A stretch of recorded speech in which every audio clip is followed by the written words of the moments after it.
Siyanibingelela nonke bazalwane egameni lenkosi yethu Jesu Kristu oyinkosi nomsindisi ezimpilweni zethu. Unkanyiso Bright Zulu lokhulumayo. Ngihamba nomfowethu umhlengi Zondi. Sizocela kubo bonke abantu abalalele ukuvula ngomkhuleko. Baba wethu osezulwini, masingcwelise igama lakho. Umbuso wakho mawufike.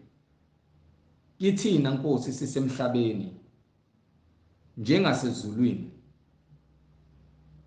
Sikunika udumo ngaso sonke isikhathi. Sikhothame kuwe ngoba akekho ofana nawe. Impilo zethu sinikele Nkosi ngamandla ethu nangemphefumulo yethu. Sikudumise wena. Sisemhlabeni njengasezulwini.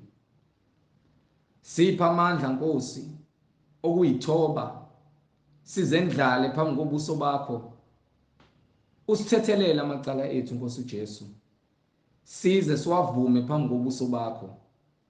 Usithethelele wena Nkosi. Nathi usipha amandla okuthethelela laba abasonayo. Singaholwa imizwa yethu nenyama yethu, kodwa sikwazi ukulizwa izwi lakho Nkosi uJesu. Sithethelele laba abasonayo. Ngokuba Nkosi umbuso ngowakho namandla nobukhosi. Size sikhothame sifakaze nangendebe zethu kuba wena ungumsindisi weimpilo zethu. Egameni lenkosi yethu Jesu Kristu manje naphakade. Amen.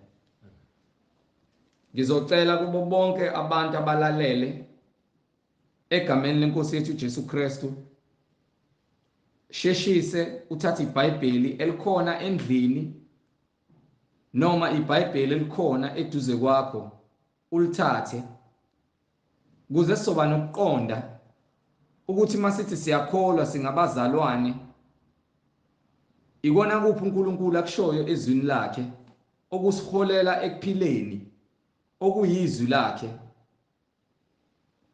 Ngizocela ukuthi laba abanamaBhayibheli emafonini kuma-apps bavule ama-app abo eBhayibheli kuze sizoba nokuqonda ukuthi masithi siyakholwa ikuphi lokhu esikholelwa kukhona. uNkulunkulu mayivumile sengishilo-ke angihambi ngedwa, ngihamba nomfowethu umhlengi la. Bingelela nondaba. Amen. Bingelela bazalwane ngegama lenkosi uJesu Kristu sithi ukuthula makube kunina nonke. Sibingelela abantu abangaphandle ekuyibo nabo ababeziwe ukuba bazothamela izwi lenkosi uJesu Kristu ukuze bazithole sebeke emseni kaNkulunkulu. Sibingelela nabazalwane abahamba ngezwi nabaphila ngezwi eliqhamuka kuKristu. Sibingelele nabo bonke abathandi beqiniso. Sibingelele kubo bonke osisi, obhuti, omama nabantu abadala ngegama lenkosi uJesu Kristu. Amen. Sithi makaphakanyiswe adunyiswe mihla yonke yokuphila kwethu ngokuba akekho omunye uNkulunkulu, ayikho enye inkosi ngaphandle kukaJesu Kristu ongumqali nomphelelisi walencwadi esiphilayo. Sithi silokho sithule ubufakazi ukuthi munye uNkulunkulu ongenamphelezeli, uNkulunkulu ongenayo umhlangabezi, uNkulunkulu ozakhele konke ngamandla akhe, owakha indodana waphinde wayivusa ngamandla akhe ngokuba wayephila kuyo. Namanje-ke sithi-ke mkhulu uNkulunkulu nezwi lakhe. Sibonge uNkulunkulu ngabapostoli bakhe abangcwele nabaprofethi bakhe abangcwele. Angeke ngithi nje sibonga uNkulunkulu ngabaprofethi bakhe ngoba ibona bokuqala abangcwele abathuma bese kuba abapostoli bokugcina abathunywa ukuba bathule ubufakazi bokuthi uJesu Kristu inkosi nomsindisi. Akekho omunye uNkulunkulu and alikho elinye igama esilinikiwe emhlabeni esingasindiswa ngalo ngaphandle kwegama likaJesu Kristu. Uhlobo lwentshumayelo lolu akulona le-entertainment noma lokubukisa, kodwa lolu uhlobo lwentshumayelo oluthathelwe eBhayibhelini ngenhloso yokufundisa nokuletha ukuqonda nokusindisa imiphefumulo yabantu ukuze abantu babuyele eqinisweni. Asenzi lokhu ngoba naku sifuna udumo noma ngoba naku mhlambe sifuna ukuthi wena usithande. Asenzeli ukubukwa kukonke, senzela ukuthi sisindise abantu. So uma kwenzeka likufica lezwi noma intshumayelo, ungacabanga ukuthi mhlambe sikwenza lokho ngoba sidelela noma mhlambe sifuna ukuthi sibukwe noma sifuna imali yakho noma sifuna ukuthi siziqhakambise, ngokuba umoya kaSathane uyabenza abantu bafuna ukuzikhukhumeza. Kodwa lokho esikwenzayo sikwenza ngokuzithoba, sithobela izwi likaNkulunkulu, silandela umoya oyingcwele okuyiwona osiholayo. Asenzeli udumo, senzela ukufundisa abantu indlela yeqiniso, ngokuba uNkulunkulu uyindlela neqiniso nokuphila. Yilokho kuphela esikwenzayo ngalolu hlelo lwentshumayelo. Baningi abaprofeti bamanga bathunyiwe ezweni. uSathane ubakhiphe ngezinkumbi ukuba baqhubeke nokona nokungcolisa igama lenkosi yethu uJesu Kristu ukuze benze inzuzo bafide izisu zabo. Kodwa-ke sithi ngezwi likaNkulunkulu nangamandla kaNkulunkulu nangentando, kungamandla akhe ukuthi sibambule sibaveze ukuthi bangabaprofeti bamanga, ngokuba akekho umprofeti noma umuntu othi-ke ushumayela izwi likaNkulunkulu kodwa abe efundisa into ephambene nento ebhalwe phansi eBhayibhelini. Akekho futhi umuntu okhuluma into ngenxa yokuthi enze inzuzo yokuthi azifide yena, nanokwenza izibonakaliso zamanga ngenxa yokufuna udumo. Bonke abantu abashumayela ivangeli kusukela kubaprofeti bakaNkulunkulu ebashiye nezwi, njengoba sineBhayibheli, kungenxa yabaprofeti nomoya oyingcwele ukuba bona bazithoba ukuthi umoya oyingcwele ubasebenzise benze lokho okufunwa uNkulunkulu. Akekho wenza ngoba nake efuna udumo, akekho futhi ekuthiwa wazenzela intando yakhe. Bonke bathobela uNkulunkulu, labo ababezenzela umathanda uNkulunkulu wabaveza ngembhalo, wasishiyela ukuze sikwazi ukubabona abaprofeti bamanga abenza izinto ngokuhlakanipha kwabo bezama ukuzenza abaprofeti bakaNkulunkulu. Kanjalo nabapostoli, uJesu Kristu washiya nabapostoli ababeshumayela ivangeli. Abekho babeshumayela udumo lwabo nokuthi benze izibonakaliso zamanga. Bonke ababekwenza bakwenza egameni likaJesu Kristu, bakwenza ngamandla kamoya oyingcwele, njengokuba babethengisiwe, bazithoba ezwini, benza lokho okufanele kwaze kwaba segcineni. So uma qhamuka umuntu enza noma ngabe yini ephambene, angikhathali noma ngabe ubani, uma kukhona umuntu owenza into ephambene nento ebhalwe phansi eBhayibhelini ethi lowo usebenzela uNkulunkulu, even uqobo lwami, lowo muntu lowo noma ngabe mina owenza loyo nto, ngabe ngisebenzela uSathane. So konke engikwenzayo ngikwenza ngokuba ngidumisa uNkulunkulu, ngikhathalele imphefumulo yenu, ngokuba ngithobele izwi likaNkulunkulu ukuba lingisebenzise. Angizenzeli ngentando yami, angizenzeli ngokuthi ngifuna ukubukwa noma udumo. Uma ukuthi wena uyanyanya noma unyanya mina noma uyazonda, awuzondi mina, uzondwa into engikutshela yona. Mina ungangizonda but ngeke uze uthole lutho, awunanzuzo ekuzondeni mina, nake nokuthi ungikhulume kabi, nokuthi mhlambe ufuna ukungibulala noma wenze noma ngabe yini ofuna ukuyenza, awunakuzuza. Egcineni indawo yakho ibekiwe esihogweni uma kuwukuthi awufuni ukulandela izwi likaNkulunkulu. Umanqoba yilowo, ngokuba izwi esilishumayelayo akulona likaMhlengi, alilona likaShembe, akulona lakaZondi, izwi likaJesu Kristu, and lona limile alijiki limi kuze kube phakade ngokuba umhlaba nezulu kuza kudlula kodwa izwi lona liza kuma okwaphakade ngeke lizedlule. So uma ukuthi wena awufuni ukwamukela izwi uphika uKristu akubona kwamhleki lokho mina umsebenzi wami ukuthi ngidlulise umyalezo wazi wena ukuthi lo omkhona awumile endaweni efanele mawukuthi ume endaweni efanele ngizokukhuthaza ukuthi uqhubeke ubambelele ngokuba ke siphila kuzona izikhathi zokugcina lapho usathane ezibonakalisa ngemisebenzi yakhe eminingi kubantu ngokuba usathane akazisebenzele na yedwa emoyeni kodwa usebenzisa abantu usebenzisa abafundisi usebenzisa ababusi bezwe usebenzisa abahlali balelizwe ngathini izakhamuzi usebenzisa omama nobaba nezingane usebenzisa nama devices izinto ezifana no TV namafoni ne-internet usathane akaphumule ngokuba uyazi ukuthi isikhathi sakhe sifishane kunesikhathi esifishane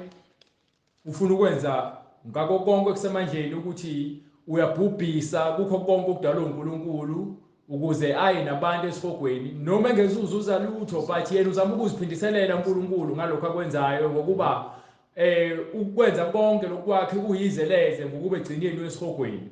So kuwena kuyinto ebuhlungu ukuthi ke ufele kusathane ngenxa yokuthi ke uvumile usathane akuluthe noma ulizwile izwi lenkosi wangafuna ukulamukela ngenxa yokuthi wena usathane ukubambe ngamaketangu wakubopha wavumela ukuthi akubophe wakujabulisa ngezinto zasemhlabeni zesikhashana ezizobhubha nalomzimba okuwona uzobhubha. So uma umzimba wakho ubhubha umphefumulo wakho ungcoliswe usathane wena uzwe nayo usathane esihogweni uyohlushwa okwaphakade ufake echibeni lomlilo. Namanje ke kulabo abadukile silokho esikhuthazile ukuthi mababuyele kuNkulunkulu babuyele endleleni zokulunga bayazazi bonke ababekholwa ngokweqiniso ngokuba incwadi yaseGalatia chapter 1 verse 6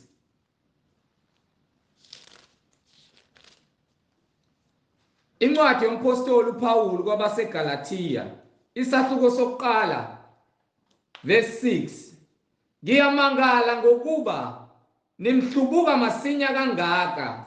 Indaba yokuhlubuka ebandleni likaKristu akuyona into yamanje.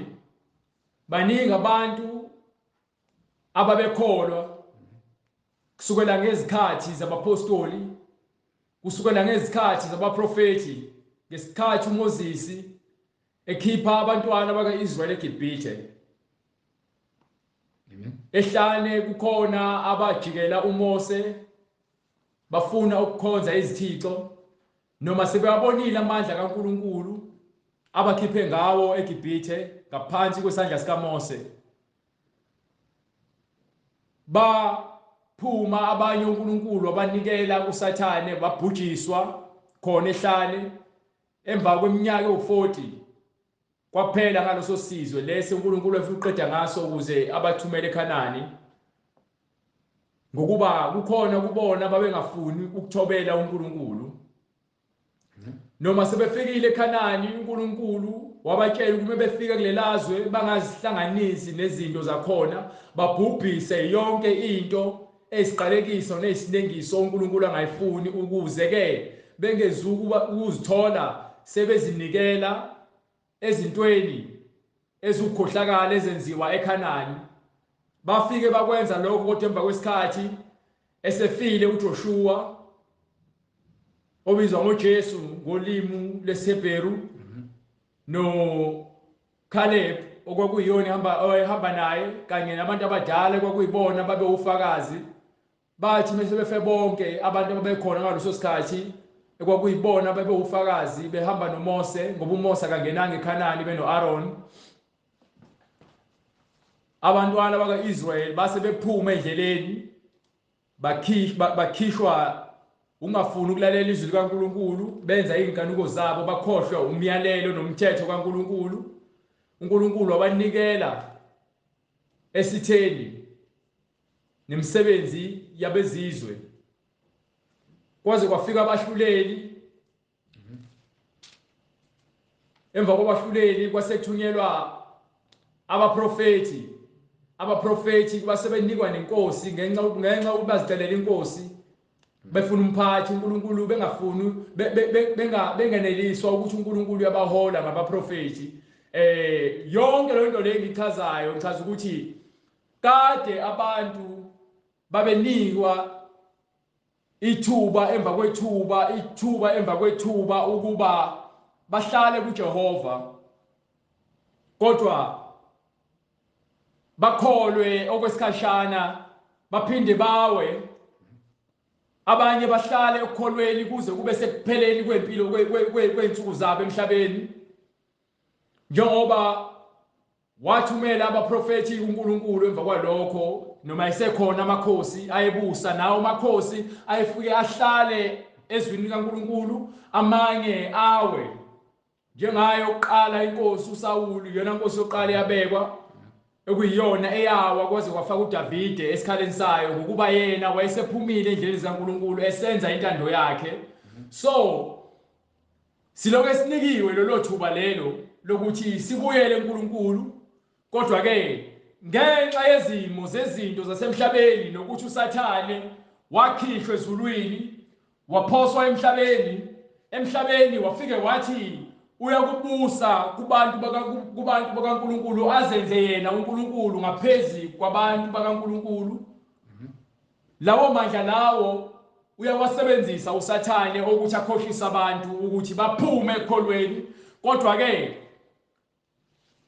yena akasoze agcina isikhathi sakhe emhlabeni sifishane, engangokuba njengoba isikhathi sakhe emhlabeni sisifishane, umsebenzi wakhe ayikho enye into uSathane ayisebenzelayo ngaphandle kokuthi adukise abantu bakaNkulunkulu ukuze bangayitholi inkazimulo kaNkulunkulu nokuphila okuphakade, njengoba yena uyazi ukuthi ukuphila okuphakade indawo yakhe ezulwini ayisekho. Ingakho uSathane eza emhlabeni ezokhohlisa abantu ukuze abantu balahlekele ukuphila kwabo okuphakade bangamazi uNkulunkulu. So uma uNkulunkulu ebekile imithetho nemiyalelo yakhe, uSathane enza abantu ukuthi bayiphule leyo miyalelo nemithetho yakhe. Lokho kumenza uSathane ajabule ngokuba uzibona enamandla phezu komuntu odalwe uNkulunkulu. Kodwa ke akukho nzuzo kuyena, kuwena muntu okhohliswayo kukhona inzuzo ngoba usanikiwe isikhathi nethuba sokuthi uma wena uziphatha kahle uyakuyithola inkazimulo yakho ewumqhele okuphila okuphakade. Kodwa uma ufela esonweni, ufe wena uluthekile, uluthwa uSathane, uhamba ngendlela zikaSathane zobumnyama, usho ukuthi nawe indawo yakho isechibini lomlilo. So ngesikhathi uNkulunkulu ethumela abaprofeti, abantu abagcwele uSathane abayebanikile izwi lakhe base beliphika bebulala abaprofeti bakaNkulunkulu, njengokuba nasekuqaleni inyoka yabulala uAdamu ngokuthi imwisele esonweni. Lo moya omubi wangena kwindodana kaAdamu uCain ukuze uCain abulale umfowabo. Lo moya lowo owangena ke abantu besizwe sikaNkulunkulu, njengoba sasesikhula kusukela kwincwadi kaGenesis chapter 6 lekuthiwa khona ke base beqala abantu banda bezithathela abafazi ngabaningi. uNkulunkulu akaze awukhiphe umyalo wokuthi abantu bathathe abafazi nga2 nga3 nga4 babe nomakhopheni. Akuwona umyalo kaNkulunkulu lowo, awukho nowodwa umbhalo othi uNkulunkulu wathi amadoda awathatha abafazi nga3. So ngalokho ngichaza ukuthi kukho konke abantu abakwenzayo bayathanda ukufaka uNkulunkulu ezintweni zabo ezingahlangene noNkulunkulu, angazange azisho uNkulunkulu. Ngokuba yini? Umuntu ufuna ukwenza lento ezojabulisa inhliziyo yakhe. engafuni ukugcina umyalo kaNkulunkulu njengoba unjalo, ngoba umyalo kaNkulunkulu uqondile, ulungile. So ngesikhathi ke bebulawa abaprofeti bakaNkulunkulu, uNkulunkulu unomusa, kodwa uyazi ukuthi bonke abenzi bokubi indawo yabo ibekelwe isihogo nechibi lomlilo. Isihogo ile khona nokufa manje kuthiwa ke Hades, uyahamba uyolinda khona. Yilo khona ocabanga ukuthi wanike ngechibi lomlilo sekuyisihogo, ile khona kuthiwa ke sekuphelile. No, iHades istage. Njengoba ulinda ibhasi, ulinda itaxi, uhambe uyogibela ebus stop, nishaya iqueue nilinde, nilindele itaxi ezonithatha inise le kufanele niye khona. Kanjalo ke naseHades ulindile. Uma ulinde ngobufebe bakho kunemsebenzi yakhona esekuyokufebe. Uma ulinde ngokuthakatha kwakho kunemsebenzi yakhona yokuthakatha yokuphanishwa. Usalindile, awakwahlulelwa, ulindile ngokuba indlela ofa ngayo uphila indlela ozofuka ulinde ngayo esihogweni. Isihogo sakhiwe phansi. Ichibi lomlilo akakwahlulelwa umuntu. Wonke umuntu efele enkosini noma ofele kuKristu uya emzini wabangcwele, uyolinda emzini wabangcwele. Efela emanyaleni, efaka i-makeup, efaka amabhlukwe, elala namanye abafana, ewumfana, ephuza utshwala, entshontsha, eshumayela ivangeli lamanga, ethakatha, bonke labo bayohlushwa kuphi esihogweni. Amadimoni ayobabuza imbuzo ngokuba ke bakhohlisiwe abalutho uSathane. So bonke labo bantu laba benza izinto ezimbi ngesikhathi uNkulunkulu ethumela ubufakazi, ethumela izwi lakhe ukuthi malishunyayelwe, abantu beloke befuna ukuphika ngeinkani zabo nangenhliziyo zabo, benza izinto eziphambene nezwi lenkosi. Labo bantu bayazahlulela bona ukuthi bona bakulungele kwesihogweni, bafuna kwesihogweni. Kahle hle uyazitshela wena ukuthi awufuni ukuya ezulwini, ngifuna ukuya esihogweni, yingakho ngenza kanje. So ngiyeke ungaloku ungixhesha lokhu ungifunza izwi, ngiyeke ngokuba mina ngifuna ukuya esihogweni. Angina ndaba noJesu Kristu wakho othi wabethelwa, akabethelelanga mina. Mina ngifuna ukujabula. Yini uSathane ukutshela lonto, uyakufunza lonto uSathane ukuthi wena uzitshela ukuthi uphilela okwale emhlabeni kuphela. Yingakho ngena ndaba nezwi lenkosi, yingakho ngena ndaba nobulungiswa, yingakho nifeba niphuza nilalana ngaphandle komshado, ngokuba senizinikele ekutheni nina nifanele ukuya esihogweni. So lo musa kaNkulunkulu elunikiwe eluxhaphazayo, nami nganguxhaphaza ngingazi lutho, ngihlambalaza izwi kaNkulunkulu, ngisifula, ngiphuza nami, ngidakwa, ngiqamba amanga, ngifeba, ngehla ngenyuka, ngiphafuza insangu, ngikhuluma noma ingayingane, ngibuka yonke inhlobo yento edlala ku-TV, ngizanelisa, ngibona ukuthi angiphelele uma ngingenabo abangani abathize. Baphi namhlanje? Baphi namhlanje? Sengifana nesitha kubona, ngisho kubantu bakithi ngifana nesitha ngokuba ke ngikhuluma into efaka uJesu Kristu ngendlela uJesu Kristu ayifuna ngayo, kodwa kuba ngikhuluma ngalendlela amaxoki akhuluma ngayo. Ngabe nginabangani abaningi, ngabe ngisahlala nabantu abadaka utshwala abayemaklabhini, ngabe ngisahlala nabo abantu abayitabane, mhlambe ngikhuluma nabo engazi ukuthi ba-right ngokuba yitabane, ngokuba yini ke nami ngiweak, ngiyixoki. Kodwa ngenxa yokuthi ke ngihleli ezwini leqiniso, yingakho nginabangani abancane. Anokuthi nginabangani abancane, anginabo abangani, nginobhuti nosisi. ngokuba ke uJesu Kristu ongubhuti nosisi nomama yilabo abenza intando kaNkulunkulu. So ingakho ke si understand lokhu ukuthi abantu bayawa ekukholweni kwabo ngokuba ke akubona bokuqala bamanje but ngenxa yomusa kaNkulunkulu nikiwe ithuba lokuthi understand ukuthi wena uma uwile usengabuyela uNkulunkulu. Uma bongamazi uNkulunkulu bufundisiwe indlela wrong usangafunda ngendlela kaNkulunkulu usindiswe ngokuba ke akuyona intando kaNkulunkulu ukuthi abantu bakhe bayibhujisweni. Akafuna noyedwa umuntu ukuthi ayibhujisweni ngokuba uthi usakhele udumo lwakhe. Amen. Uthi usakhele udumo lwakhe. Akasakhelanga udumo lokudumisa izinto zasemhlabeni. So wonke umuntu ophilayo ufanele ukuphila adumise uNkulunkulu.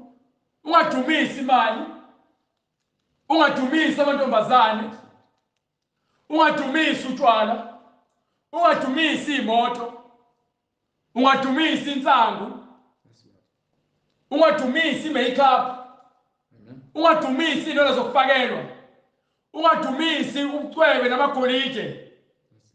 Udumise uNkulunkulu ngomzimba wakho wonke, ngenhliziyo yakho yonke. So ingakho uApostle Paul kwincwadi yaseGalatia chapter 6 verse 1 ethi ngiyamangala ngokuba nimhlubuka amasinya kangaka. nithe senimazi uNkulunkulu ngokuphazima kweso ngezinto zasemhlabeni, ngeinhlupheko eziqhamukayo nje ezesikhashana. Namlahla phansi uNkulunkulu, nalandela abaprofeti bamanga, nalandela abafundisi bamanga, nagcwala amasonto ashumayela igospel egcwala ushukela. Ngenxa yokuthi ke nifuna ukwenza umathanda, niyabamba niyayeka. Ngakho ethi ngiyamangala ngokuba nimhlubuka amasinya kangaka. senimshiya masinya kangaka Yena owanibizela uJesu Kristu lo osibizele emuseni kaKristu. emuseni sibizelwe emuseni. Akushiwanga ukuthi umusa siuxhaphaze, akushiwanga ukuthi umusa asihambe siyodakeni siphinde sibuye sizogxoba ngeenyawo sungcolise siuxhaphaze. Emuseni kaKristu. Kuyenzeka yini wena obheka umzali wakho wenza njalo? Ingane imegezile ayigeza ikushintsha ingubo iphinde igijime uyodakeni uthatha uswazi ayifaka uswazi. So uma umzali eyishaya ingane, noNkulunkulu uthi ingane ayishawe ngoba naye uthi kwincwadi yeSambulo chapter 3 verse 17 usho exactly lento engishoyo ngokuba uma uthandiwe fanele kulungiswe. Uma umzali wakhe engakulungisi akakuthandi lo mzali uyakunikela ezweni. Incwadi iSambulo. Umzali akakulungisa wena bese uyaziphumela esandleni. Lo musa usunikiwe ukhombisa wona lokho. Ingakho ke lencwadi yeSambulo ithi, Incwadi iSambulo isahluko sesithathu verse 17. yebo, Ngokuba uthi ngicebile kangisweli lutho. awuye verse 19. Verse 19. Bonke engibathandayo Uthi uNkulunkulu bonke engibathandayo ngiyabasola. kumele usolwe. Ngibayale. Kumele usolwe mase uyayalwa ngokuba yini? Kunothando. Ngakho ke shisekela ukuphenduka. Okusho ukuthi uma usolwa kufanele uze njani? Shisekela ukuphenduka. Kumele uphenduke. You understand? Ngakho ke uApostle Paul ngale ncwadi yaseGalatia ethi Ngiyamangala ngokuba nihlubuka masinya kangaka. Yena owanibizela emuseni kaKristu. Niye kwelinye ivangeli. sengigijimela elinye ivangeli Elingesilo elinye. engesilo elinye Kuphela ukuba bakhona ngokuba kukhona abanididayo. abaqhamuka nezinkulumo ezimnandi bethanda ukuphendukezela bethanda ukuhlanekezela ivangeli likaKristu bathatha ivangeli likaKristu bayalihlanekezela all men of God bekhuluma izinto ezingekho Yes, Lord. besho imthandazo emide engenamsebenzi Hallelujah. benithembisa ukuthi uNkulunkulu ukubekele ama steps awu10 wena ukuze ube uphumelele empilweni ngapha iBhayibheli lithi ke labo engibathandayo Amen. Amen. Amen. Hallelujah. Incwadi isambulo. Hallelujah. Sahluko sesithathu verse 17 verse 19. Bonke engibathandayo ngiyabasola. so uma ke wena wakhethwa noma wena wazinikela kuKristu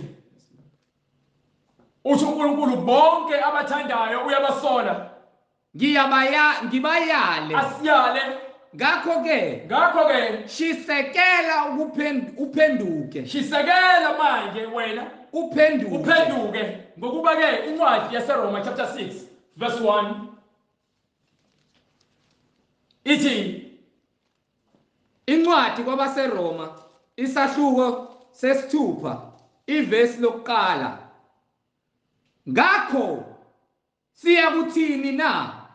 Sihlale esonweni ukuze ithi incwadi ngakho siyakuthini na? yaseGalatia ithi Ngiyamangala ngokuba nimhlubuka masinya kangaka. Yena owanibizela emuseni kaKristu. awusho mase wena uzinikele kuNkulunkulu asekho isidingo sokuthi umbalekele ngenxa yezinto zasemhlabeni. Yes, Lord. So njengoba isho kanje incwadi iyakutshela futhi ukuthi njengoba uNkulunkulu bonke abangaphansi kwakhe Amen. Amen. Bonke engibathandayo bonke ngiyabasola. abangaphansi kwakhe uyabasola ngiyabayala Ngakho ke shisekela. ngakho ke ukuphenduka. hallelujah Yes. hallelujah glory to God shisekela uphenduke Amen. njengoba incwadi yaseRoma ithi ke njengoba ke singaphansi komusa kufanele yini Yes, Lord. siqhubeke sihlale esonweni Yes, Lord. Ukuze kuvame umusa ukuze na? umusa ukaNkulunkulu wande na Qana kanye. no Thina esafa thina asafa maqondana nesono uma ufile maqondana nesono singabuye sihambe kanjani kuso na? uma ufile maqondana nesono uzinikele kuKristu ukuthi uKristu kuba uyena obusayo empilweni yakho awusabusi wena ngokwenyama sobuswa umoya oyingcwele okuKristu. You understand? Ngokuba ke njengokuba awufundi incwadi yaseRoma chapter 6 verse 2. Hallelujah. Qana kanye thina esafa maqondana nesono singabuye sihambe kanjani kuso na? Yes sir, qhubeka. Kumbe anazi yini ukuthi mhlawumbe niyakhohlwa anazi yini ukuthi sonke hallelujah esabhaphathizelwa uma wena wabhaphathiselwa kuKristu Jesu sabhaphathiselwa kukho ukufa kwakhe na awazi. So baningi abantu abathi basindisiwe kodwa babhaphathiswanga wena awuphelele udinga umbhaphathiso ngaphansi kwamanzi egameni likaJesu Kristu. Amen. Uma sawusindisiwe ngokweqiniso uma usasindisiwe ngokwasemhlabeni lethiwa khona phakamisa izandla nikhethe uJesu Kristu njengenkosi nomsindisi uxa sekuphelile unamandla esikhohlisa. Uma ungayenzi le ndlela le yokuthi wena uzisole ubhaphathiswe wena esihogweni wena ngokuba wonke umuntu uthi uJesu Kristu ke ngimtshele mina kwincwadi yaJohane chapter 3 verse 5 kusho uJesu Kristu akuthiwa umhlengi. So ngeke uzumtshela ukuthi wena uzothi hayi mina mfana unamanga ukhuluma into ethanda uyena into ibholo phansi ingakho sishumele iBhayibheli. Incwadi ngokukaJohane isahluko sesithathu kwivesi lesihlanu. Yebo. Waphendula uJesu wasephendula wathi ngiqinisile ngithi kuwe uma umuntu engazalwa ngamanzi nangomoya umuntu engazalwa ngamanzi besides umoya ngoba umoya uyalandela ngamanzi ungitshela ukuthi wena ke wafafazwa ngamanzi eMoromini ayikho lonto leyo and futhi ngoba wafafazwa ngamanzi bathiwa egameni likayise egameni lendodana egameni likaMoya Ongcwele ubani igama likayise ubani igama lendodana ubani igama likaMoya Ongcwele uma ungenalo yo answer kumele ubuyele uze eBhayibhelini ubuze ukuze uzokwazi ukuthi ubani igama likayise ubani igama lendodana ubani igama likaMoya Ongcwele hambe kwincwadi yezenzo sahluko sesibili verse 38 ubatshela ukuthi ubani igama likayise ubani igama lendodana ubani igama likaMoya Ongcwele ngokuba nina nifuna ukuzenzela umathanda thina sihamba ngeBhayibheli iBhayibheli ilona elisifundisayo angikwazi ukufundisa iBhayibheli mina ngifundisa ngeBhayibheli iBhayibheli lifundisa mina ukuthi ngikwazi ukufundisa ngeBhayibheli Yes Lord. angikwazi ukufundisa iBhayibheli mina kuba mina Yes Lord. Amen. ubani igama likayise ubani igama lendodana ubani igama likaMoya Ongcwele Yes Lord. Incwadi izenzo isahluko sesibili verse 38. yes sir uPetru wayesethi uPetru lalela angithi imali sifuna ukuzwa ukuthi ukuze uPetru athi kwincwadi kaMateyu chapter 16 verse 18 uPetru wathi akazishongo lonto esuke ekhanda lakhe uyedwa umuntu waqamba ibandla wathi lakhe Mateyu 16 verse 18 Hallelujah. Incwadi ngokukaPetru, incwadi ngokukaMateyu isahluko 16 verse 18. Nami ke ngithi kuwe. Hayo, kusho bani? Kusho umlilo webandla. Le esimfunayo umlilo webandla. Lo othi ibandla elakhe umlili webandla lo ophethe igama likayise lo ophethe igama lendodana. Hallelujah, hallelujah, hallelujah, hallelujah, hallelujah. Lo ophethe igama likaMoya Ongcwele. Ibani incwadi ngokukaMateyu isahluko 16 verse 16. Yebo. uSimon Petru waphendula wathi wena unguKristu indodana kaNkulunkulu ophilayo. uthi ubani? Wena unguKristu indodana kaNkulunkulu ophilayo. Lo akhuluma naye unguKristu Indodana kaNkulunkulu ophilayo. yebo wasethi Jesu waphendula wathi wasephendula uJesu kuye uKristu amen waphendula wathi ubusisiwe wena Simona kaJona wena Simona kaJona ngokuba inyama negazi ubusisiwe ngokuba inyama negazi ayikwambulelanga lokho ayizange ikwambulele lokho kodwa ubaba osezulwini. wena ukuze ukholwe ekutheni kumele usindiswe akumele wambulele umhlengi akumele wambulele inhliziyo yakho kodwa uNkulunkulu kumele akwazi ukungena enhliziyweni yakho. Yes Lord. Nami ke ngithi kuwe wena unguPetru phezu kwaleli dwala. Nami ke njengoba ke ngiyindodana kaNkulunkulu ophilayo uKristu. Yes Lord. Nami ke ngithi kuwena Petru Amen. Phezu kwaleli dwala. phezu kwaleli dwala Ngiyakulakha ibandla lami. nangu umlilo webandla. Yes Lord. Nangu umlilo webandla. Yes Lord. Amasango eHades. Nangu umlilo webandla. Amen. Hallelujah. Amen. Hallelujah. Phezu kwaleli dwala. Phezu kwaleli dwala Ngiyakulakha ibandla nangu lami. umlilo webandla. Ufuna igama likayise. Yes Lord. Ubani igama likayise? Phezu kwaleli bandla ngiyakulakha ibandla lami. uJesu Kristu. Yes Lord. Uyena igama likayise. Yes Lord. Yes Lord. uJesu Kristu. Uyena igama lendodana. Hallelujah. Hallelujah. Hallelujah. uJesu Kristu. Yes, Lord. Uyena igama likaMoya Ongcwele. Wayesethini uPetru kwincwadi yezenzo? Hallelujah. Uthi ngizolakha ibandla lami, ibandla elikaKristu, ibandla lona likaShembe, ibandla lona lamaRoman Catholic Church, ibandla lona likaMhlengi, ibandla elikaJesu Kristu, izwi lenkosi elikaJesu Kristu, Yes Lord. Yes Lord. izwi lenkosi elikaJesu Kristu. Amen. Amen. Amen. Hallelujah. Wayesethi uPetru, Wayesethi uPetru phendukani. uthi uPetru ukentshele njengoba ke sithi thena ibandla elikaJesu Kristu. Yes Lord. uPetru siyagcwalisa ukuthi ke nayo into ekumele niyenze njengokuba ke watshelwa uJesu Kristu ukuthi Petru wena uSimoni kaJona Yes Lord. kuleli dwala, phezu kwaleli dwala lakha ibandla. ngizokwakha ibandla lami. So uma ke uPetru esebhaphathisa, Amen. Amen. akabhaphathise egameni lakhe, Amen. akabhaphathise egameni likayise, egameni lendodana, egameni lomoya oyingcwele, akabhalwanga kanjalo eBhayibhelini. Kodwa ke uPetru wathini?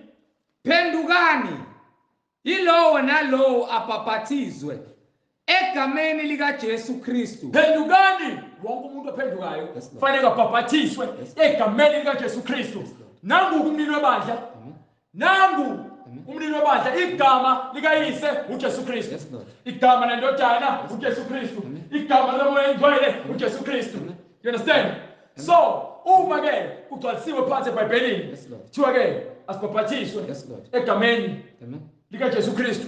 Wena wabhaphathiswa egameni likayise, egameni lendodana, egameni likamoya oyingcwele, wasufafaza ngamanzi ebusweni, wasutshela ukuthi ususindisiwe. No. Kumele ubuye uze phansi embhalweni uzohlola imibhalo. Kufanele nabafundisi abalethe uJesu Kristu, hayi abafundisi abazilethe bona abazofundisa izinto ngokuqonda kwabo, baqede benza izinto ngokuphambene, ngokuba bona sekuyibona abafundisa iBhayibheli, akuselona iBhayibheli elifundisa bona, and izinto ziyaphambana ziyashayisana. Akuvumelekile lokho. Incwadi ngokukaMathewu akuvumelekile lokho. So yonke into kumele yenzeke njengoba ibhalwe phansi eBhayibhelini. Nami ngangazi uNkulunkulu wakuvula, wangibozwa, wangivula lokho ukuze ngazi ukuthi uma ngimla ngishumayela, angishumayeleli ukumemeza nje ngijabulisa abantu, ngishumayelela ukukhuza abantu ezonweni zabo, kwimpilo yabo yokungcola, kwizihambo zabo zobumnyama, nokuhamba kwabo kwenhliziyo zabo ezikhuni nentamo zabo ezikhuni. So bakhuza siyababuyisa ngevangeli nangezwi egameni lenkosi yethu uJesu Kristu. Incwadi ngokukaMathewu isahluko 28 verse 18. Yes sir. uJesu wasondela wakhuluma kubo wathi, ngiphiwe amandla onke ezulwini nasemhlabeni. Amandla owanikiwe ezulwini, amen, nasemhlabeni. Amen. Ngakho amandla wanikiwe wonke, amen, ezulwini nasemhlabeni, wonke ezulwini nasemhlabeni. Ngalokho hambani nenze izizwe. Njengoba ke ngifundisile amandla wonke anikwe mina emhlabeni nasezulwini. Ngalokho ke nani manje hambani nenze izizwe zonke. Hambani nakwenza zonke izizwe. Abafundi zonke izizwe. Abafundi nibabhaphathize bonke kufanele babhaphathiswe egameni likayise nelendodana nelikamoya oyingcwele. Bese uthi ke nathi Jesu Kristu washo kanjena nje. Angisho washo kanje Jesu Kristu. Bese ngiyaqhamuka mina ngiyakubuza ke futhi ngithi ke khona le eBhayibhelini ngikhombise. Angifuni abaningi, ngifuna oyedwa obhaphathiswa kuphi egameni likayise benendodana nelikamoya oyingcwele. Ngifuna ungikhombise oyedwa, angifuni abaningi.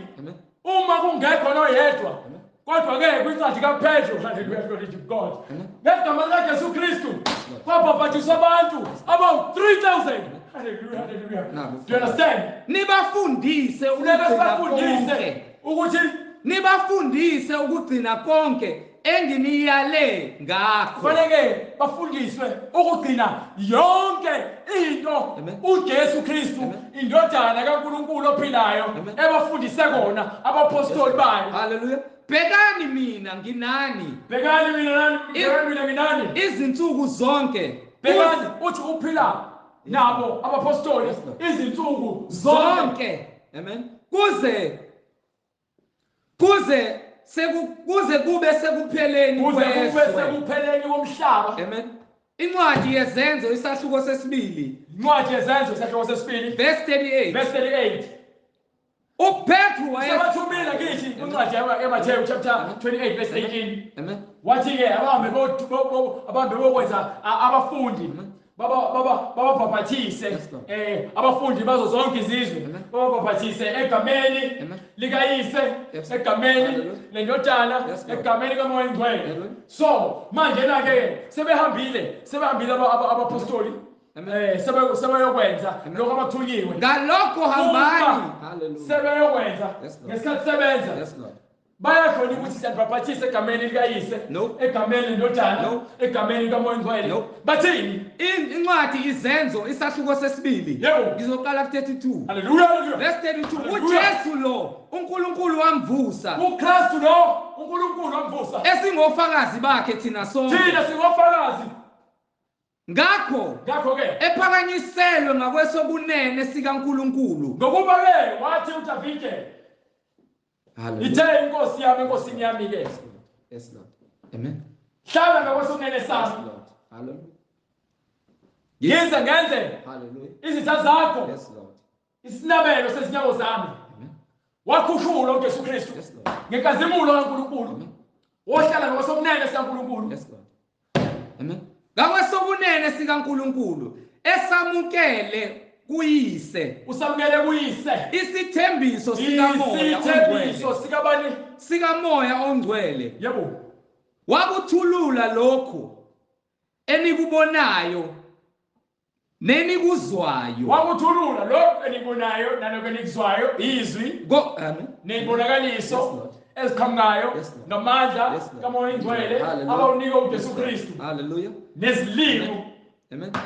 Ngokuba uDavide ekenyukelanga ezulwini. uDavide wafa uDavide. Yes Lord. uDavide ithuna lakhe linathi emhlabeni. Yes Lord. uDavide wakubona ukubola. Amen. You understand? Ngokuba uDavide akenyukelanga ezulwini. Azange yazanyukela ezulwini. Kepha yena uthi. Kodwa yena uthi. Inkosi yathi enkosini yami. Inkosi yathi enkosini yami. Hlala ngakwesobunene sami. Ngize ngibeke izitha zakho. Zibe yisenabelo sezinyawo zakho. You understand? Ngakho indlu yonke yakwa-Israyeli. Ngakho yonke indlu yakwa-Israyeli. Mayazi impela ukuthi uNkulunkulu. Mayazi impela ukuthi uNkulunkulu. Ukuthi uNkulunkulu umenzile. Inkosi noKristu. uJesu lo enambethela nina esiphambanweni. Ngenxa yokuthi le nto nize ngokungazi njengoba namanje nithi niyakholwa. Nenza zonke izinto zomhlaba. Nabanye ke bathi abafuna ukukholwa ba right bona besona kaHlembe. Ngiright namsonto emaromini. Lo Jesu Kristu omkhonza lapho nami uJesu Kristu engimkhonza la. No. Hallelujah no. Hallelujah. No. Sebekuzwa bahlabeka enhlizweni. Lokhu sebekuzwile bahlabeka enhlizweni basebebuzwa bathi kuPetro. Yes sir. Nakwabanye abapostoli. Yebo. Madoda bazalwane. Siyakwenze njani na? uPetro wayesethi. Phendukani. Yilowo nalowo abhaphathizwe. Egameni likaJesu Kristu. Igama likaJesu Kristu. Yilona kuphela. Igama likaJesu Kristu. Yilona kuphela. Ilona kuphela. Ilona gama likaNkulunkulu. Ilona gama lendodana. Ilona gama likaMoya Ongcwele. Hallelujah. Understand? Ngokuba futhi ke khona incwadi chapter 4. Incwadi yeZenzo chapter 4 verse 12. Ubetshela ukuthi ngabe likhona linye igama esingaphinde sindiswe ngalo emhlabeni. Amen. Incwadi Izenzo isahluko sesine. Yes sir. Ivesi le-12. Yebo. Ayikho insindiso ngomunye. Ngokuba alikho futhi elinye. Ayikho insindiso ngomunye. So uhlaleleni kaHlembe. Yes Lord. Uhlaleleni kaHlembe. Yes man. Hallelujah. Hallelujah. Hallelujah. Uhlaleleni kuma Baptist Church. Amen. Bengabhaphathise egameni likaJesu Kristu. Uhlaleleni kuma Luthela. Bengabhaphathise egameni likaJesu Kristu. Uhlaleleni emaromini. Befafaza amanzi. Bengabhaphathise egameni likayise, egameni lendodana, egameni likaMoya Ongcwele. Hallelujah. Uhlaleleni emaromini inkonzo ithombe. Yes Lord. Ngokuba alikho futhi elinye igama. Alikho elinye igama phansi kwezulu. Elinikwe ebantwini. Elinikiwe ebantwini. Elimelwe ukusindiswa ngalo. Ekumele ukuthi abantu basindiswe ngalo. Linye elikaKristu igama. Esimelwe ukusindiswa ngalo. Do you understand? Yes Lord. So, ingakho sibuza incwadi yaseGalatia chapter 1 verse 6. Yes Lord. Siyanibuza. Amen. Siyanibuza. Yes Lord. Sifuna impendulo. Ukuthi siyamangala. Ukuthi ukuba hlubuke masinyane. Amen. onibizela emuseni lo owanibizela ekuseni kaKristu niye kwelinye ivangeli sengigijimela elinye ivangeli niphethe iphuphu zamanzi niphethe ama-envelope niyagijima niyothenga niyonikela nifuna ukuthi nithole ibusiso elingesilo elinye niyagijima niphethe amakhandlela niyobusisa iy'ntambo niphethe iy'nkukhu ney'naliti niyothakatha abantu elingesilo elinye ngisindisiwe ngigqoke ivathu niyahamba nina niyaphuma kuleli vangeli likaKristu niyakahleba ngoba besibehlabelana amadlozi kuphela ukuba kukhona abanididayo ngokuba-ke baningi labaprofethi bamanga empungushe lezi izintsha zabafundisi izintsha zabaprofethi kuphela ukuba kukhona abanididayo ngokuba bakhona bayandida bethanda ukuphendukezela ivangeli bahlanakezela ivangeli likaKristu bethanda ukuphendukezela ivangeli likaKristu kepha-ke noma kungaba yithina noma ngabe umhleli noma ngabe kwaba umpostoli Paul noma ngabe kwaba uPetru noma ngabe ubani oqhamukayo kepha-ke noma kungaba yithina noma ngabe yithina noma ingelosi evela ezulwini noma ngabe kuthiwa ingilosi eqhamuka ezulwini yabona mekuthiwa kanje kusho ukuthi kuphelile akekho omunye ongaqhamuka emva kwaJesu Kristu yabona mekuthiwa nje yabona ama-Muslim athi khona umprofethi ozayo ethi incwadi ithi-ke noma ngabe kuthiwa kuqhamuka ingilosi ezulwini esivela ezulwini enishumayeza ivangeli elinye eliphambene amen nalelo esanishumayeza lona yabona ivangeli kaJesu Kristu alikho elingaphezu kwalo alikho elingemva kwalo alikho eloqhamuka njengoba ethi-ke ngu-alpha ngu-omega ali mgcini akekho uthi akekho omunye uNkulunkulu eduze kwakhe uyena umsindisi noma ingelosi evela ezulwini noma ngabe kuqhamuka bani manje enishumayeza ivangeli eliphambene nalelo esanishumayeza lona khona abantu abathi hayi abantu besifazane sebengashumayela manje ishini incwadi noma ingelosi evela ezulwini enishumayeza ivangeli eliphambene nalelo esanishumayeza lona athi abantu basemaromini abafundisi bakhona bavumelekile ukuba babe nabafazi ngoba umfazi wabo ibandla ithini iBhayibheli la noma ingilosi evela ezulwini enishumayeza ivangeli eliphambene nalelo esanishumayeza lona angeke size sithathe lelo nto leyo thina sikholwa ukubhalwe phansi makabe ngoqalekisiweyo makabe noma ukhuluma into ephambene eBhayibheli makabe ngoqalekisiweyo wonke umuntu ozoqhamuka ezofundisa imfundiso yakhe makabe ngoqalekisiweyo do you understand njengalokho sengishilo njengoba seshilo umpostoli ngisaphinda nakalokhu namanje ngisaphinda ngithe uma umuntu enishumayeza ivangeli uma kuqhamuka umuntu ezoshumayeza ivangeli eliphambene nalelo enalemukelayo haleluya makabe ngoqalekisiweyo ivangeli eliphambene nalelo enalamukelayo lelo esalamukelayo makabe ngoqalekisiweyo abe kwincwadi yase-Efesu chapter 4 from verse 3 siza ukuthi-ke ngabe kusamele yini samukele omunye uNkulunkulu noma omunye umprofethi noma omunye ongazenzi uKristu na ngokuba phela sitsheliwe ukuthi thina akusamele sithathe lutho emva kwalokho lokho esikufundiswa ngabapostoli yilokho abakuthatha kuKristu lokho uKristu afundisa abapostoli yilokho akuthatha kubaba wethu osezulwini you understand incwadi yase-Efesu incwadi kwabase-Efesu chapter 4 isahluko sesine ngifuna from verse 3 isivesi lesithathu yes sir nikhuthalele ukugcina khuthalelani ukugcina ubunye bukamoya bungaki bukamoya ubunye bukamoya bunye uNkulunkulu khuthalelani ukugcina sikhuthazeleke ekugcineni ubunye bukamoya ngesibopho sani sokuthula you understand munye umzimba munye umoya njengalokho nabizelwa ethembeni linye lokubizwa kwenu yizo lonto leyo yinye inkosi yabona indaba yababaptist indaba yama-Roman Catholic Church, indaba yamashembe, indaba yamaLuthela, indaba Saint Luke, indaba zama-Muslim, indaba zonke namabandla khona ayikho. Yinye inkosi. Yinye inkolo. Noma kuthiwa ngebizo uJesu Kristu.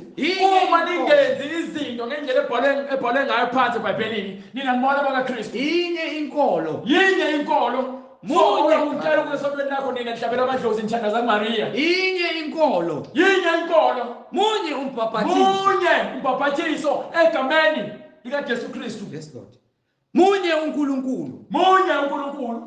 Uyise wabo bonke. Yonke into ithi one.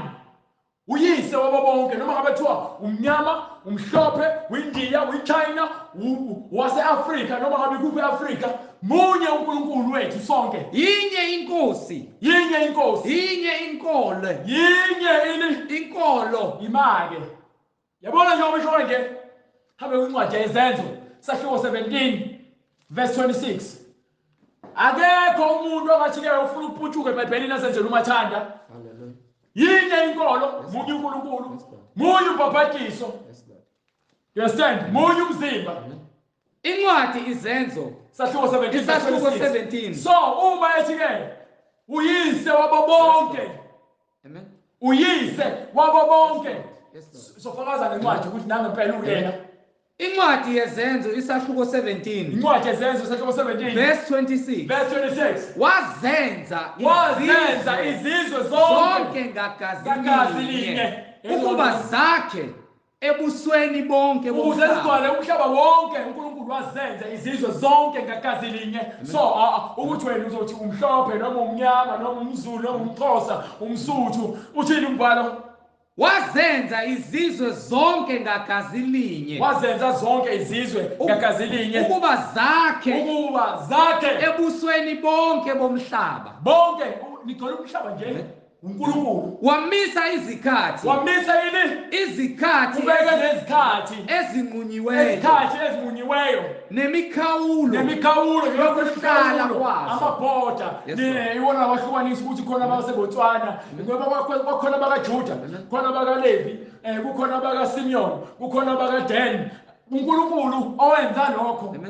Ukuze sifune uNkulunkulu. Ukuze sifune abani? uNkulunkulu. No, ukuze sifune uBuddha. Ukuze sifune uNkulunkulu. No, ukuze sifune uShembe. Ukuze sifune uNkulunkulu. Yezona nto leyo. Ingabe singamuzwa. No, ukuze sifune amadlozi. Ukuze sifune uNkulunkulu. Ukuze zonke izizwe kufanele sifune uNkulunkulu. Ingabe zingamuzwa. Ungabe zingamuzwa. Zimfumane. Ukuze zimuzwe zimfumane. Ingani kakude kulowo nalowo. Ingani akakude nje, akakude. Amen. Uma uvula inhliziyo yakho, ukholwa ukholelwa kuJesu Kristu, uNkulunkulu uyangena.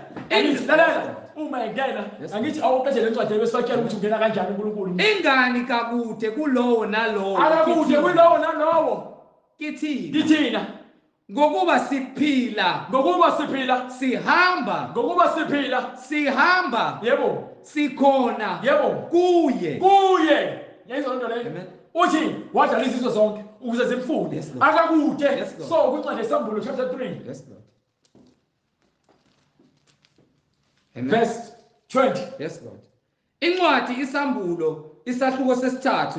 Verse 20. Yebo. Bheka ngimi ngasemnyango. Yamuza uthini manje? Uthe ngale akakude. Hallelujah. Uthi akakude. Yes Lord. Uthi bheka ngimi ngasemnyango. Ngingqongqotha. Ngifuna ukuthi wena uvule. Ngiyangqongqotha. Ngifuna wena understand uqonde.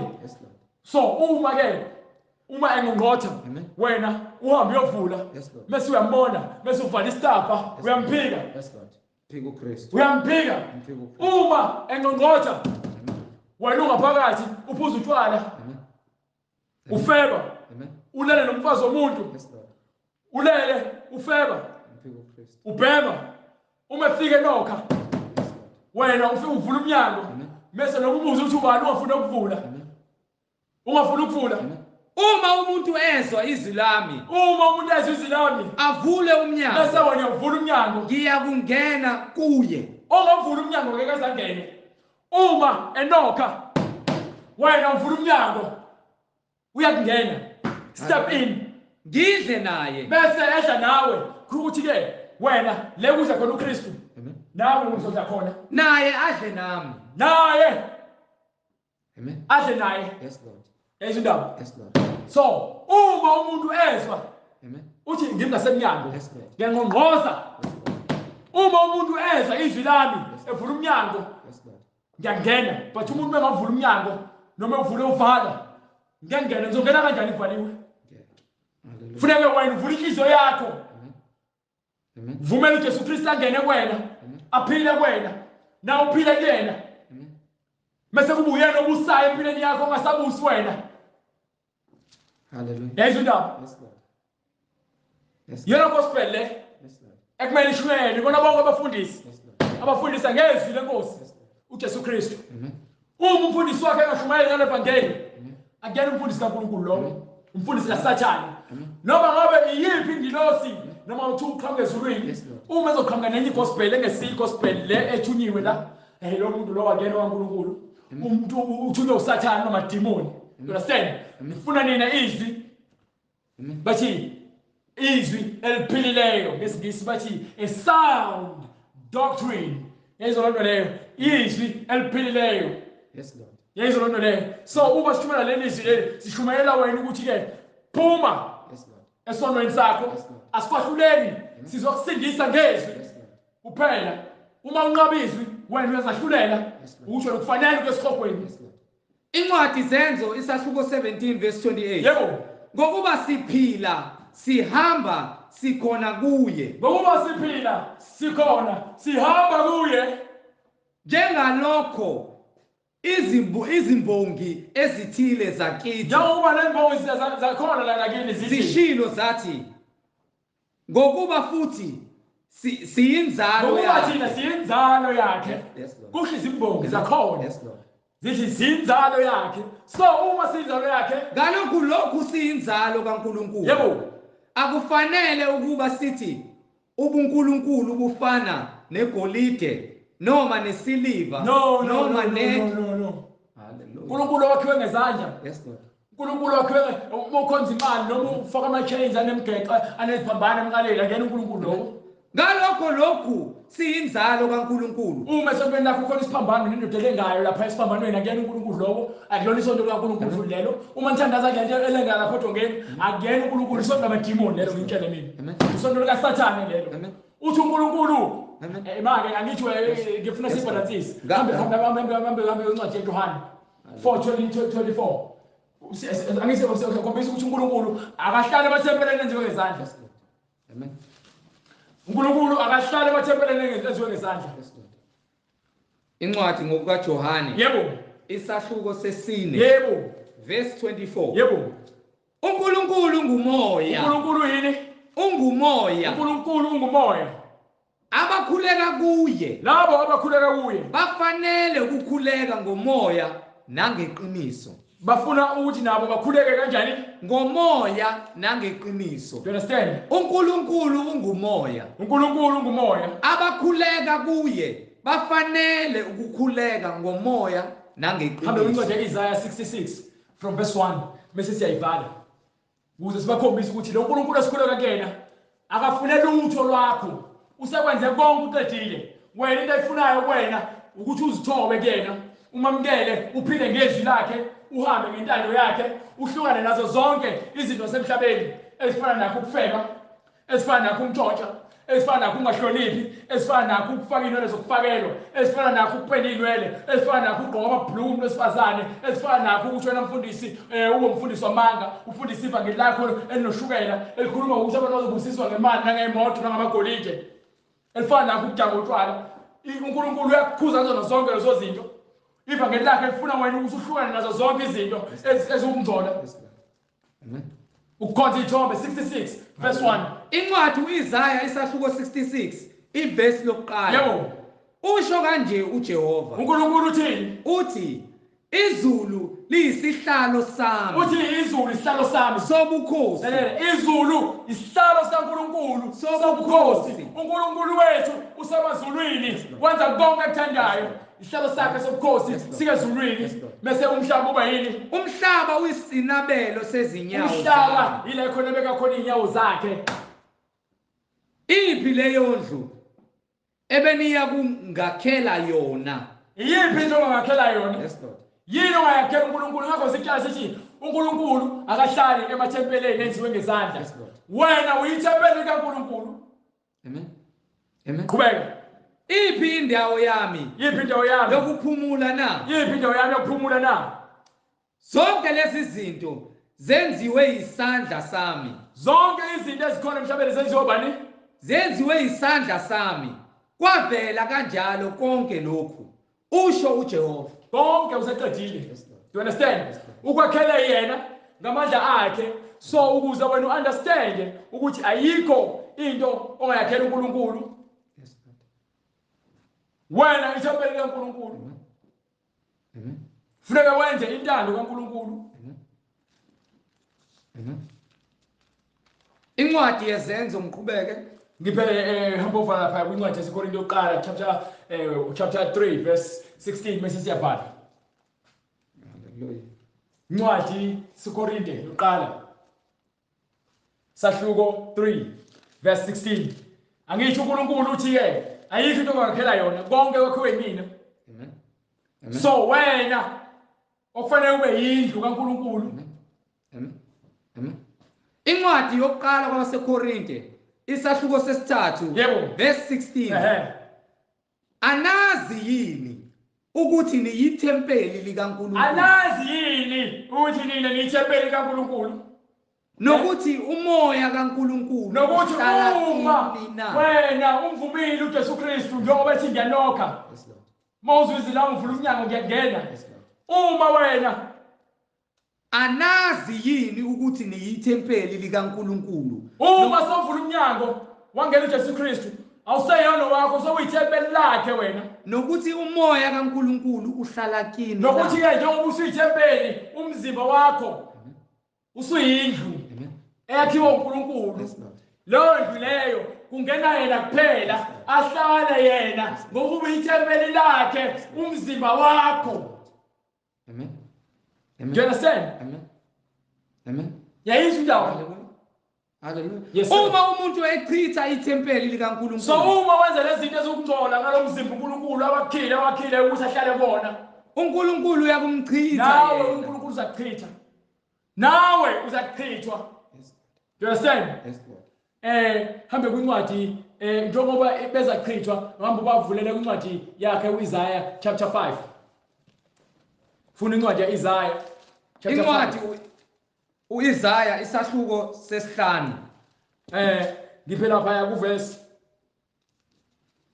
haleluya 14 gijima verse uma echitha uNkulunkulu khona nozo yakhona yes Lord haleluya akachithi ukuhlala emva kwendlu no incwadi verse 14 yebo ngalokho indawo yabafileyo yawizwa uthini manje hambe ufunde lela verse lela bese siyabuya siwe uma umuntu echitha ithempeli kaNkulunkulu yini ezokwenzakala haleluya incwadi yokuqala kwabaseKorinte isahluko sesithathu verse 18 verse 17 verse 17 yebo uma umuntu echitha ithempeli likaNkulunkulu uNkulunkulu uyakumchitha yena besithi ngale kwincwadi yeIsaiah chapter 5 verse 14 ngalokho indawo yabafileyo yandisile isifiso sayo ivulile umlomo wayo yavula umlomo wayo ngalendlela ukuthi ke akukho kugcina ngokungalinganiswayo akukho kugcina akukho mkhawulo uvuliwe umnyango wasesihogweni kwehlela kuyo amakhosi abo kwehlela bonke abantu abenza izinto ezimbi bonke abantu abachitha ke ithempeli likaNkulunkulu nesixuku sabo lonke uhlobo lwezoni esixozelayo bonke abantu abaxoza bangafuni ukulalela lekhona uxokoxoko khona amadimoni abantu abaholwa amadimoni uNkulunkulu bakhela indawo uma bengafuna ukuphenduka kanye nabajabulayo phakathi kwabo. yizo lonto leyo bazibusisa bajabuliswe izinto semhlabeni uvuliwe umnyango wabafileyo isihogo yingakho ke sithi ngencwadi yezenzo sahluko sesibili Amen. verse 28 verse 38 Yes Lord.